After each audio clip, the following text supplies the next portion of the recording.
Rosalinda.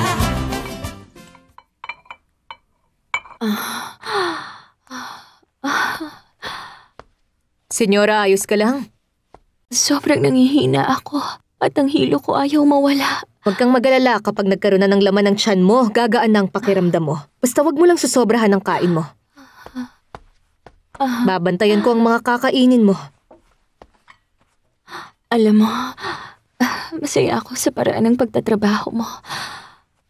Walang dudang magandang ideya na kinuha kita. Isipin mo, muntik na akong kumuha ng babaeng sobrang nababagay sa posisyon. Hindi naman talaga magandang madaliin ang ganyang pagdidesisyon. Tama ka, Ron. Mas may pakinabang ka sa akin. Sayang lang, hindi nakuha ng isa yung trabaho. Sana meron pa akong lakas magpatuloy. Sana kaya kong harapin si Valeria Altamirano at tapusin siya. Sana.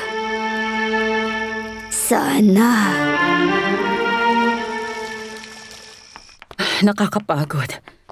Mabuti na lang ay nalagpasan na natin ang hirap na yon. Sobrang pinipilit nilang malaman mula sa iyo ang totoong relasyon mo sa lalaking yun. Oo nga. Kaya malinaw kong sinabi sa kanila na talagang magkakilala lamang kami. Kaya hindi nagtagal ang kanilang interogasyon. Wala naman silang dahilan para pagdudahan tayo. Hindi lang imposible, kalokohan pa yun. Talagang nakakabilib. Kahit maliit na detalye tinanong nila. Dahil ang trabaho ng mga pulis ay alamin kung sino ang totoong pumatay kay Miss Serias.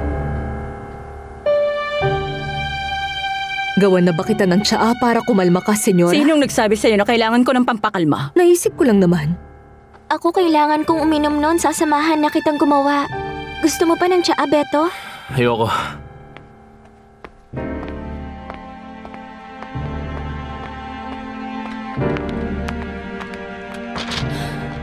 Akala ko hindi na sila titigil sa pagsasalita. Kumalma ka lang, aking Reyna. Sa pagkakataon to, mas kailangan mo magkaroon ng kumpiyansa sa sarili. Hindi ko alam kung kaya ko. Siyempre kakayanin mo. Alam mo na yan ang isa sa mga dahilan kaya mo ako napabilib. Kahit anong pagsubok, hindi ka natitinag. Pero kapag nangailangan ka, alam mong nandito lang ako sa tabi mo para saluhin ka. Kumusta ka naman sa trabaho mo, Bonifacio? Salamat sa Diyos. Maayos naman, maayos naman. Wala akong maihiling pa. Parating maraming tao ang pumupunta sa pwesto. Pero minsan hindi ko na kinakayang asikasuhin niya na mag-isa. Wala ka na namang kumpiyansa. Huwag ka nang mahiya sa akin. Kung kailangan mo ng tulong, hindi naman ako magdadalawang isip na tulungan ka. Magtinda. Sige, tatandaan ko. Alam mo ba? Bakit? Pareho pala kami ni Asuncion na may ticket para panoorin ulit si Rosalinda sa teatro. Sige. Gusto mo bang samahan kaming manood? Sigurado magiging masaya yun. Bukas ng pagtatanghal nila. Sige, sasama ko. Bakit naman hindi? Sa totoo lang, halos araw-araw ko na rin kasi nakikita si Rosalinda sa mga dyaryo. Kaya gusto ko rin siya makita. Naku, tsaka sobrang saya niya sa tagumpay niya. Hindi masyado. Huwag mo kalimutan na kamamatay lang ng kanyang ama. At higit sa lahat, hindi man lang siya pinayagan ni Fernando Jose na makita ang sarili niyang anak. Ay. Walang duda, napakatapang niya talaga. Kaya isipin mo, sa dami ng pinagdadaanan niya sa buhay, sumasayaw at kumakanta pa rin siyang masaya na parang wala lang sa kanya. Hindi ba? Oo, tama naman. Oo nga.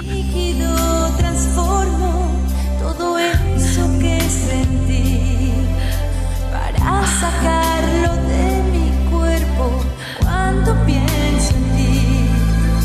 De una vez por todas, dejar que te evapores, deshidratar mi ser, salvar mi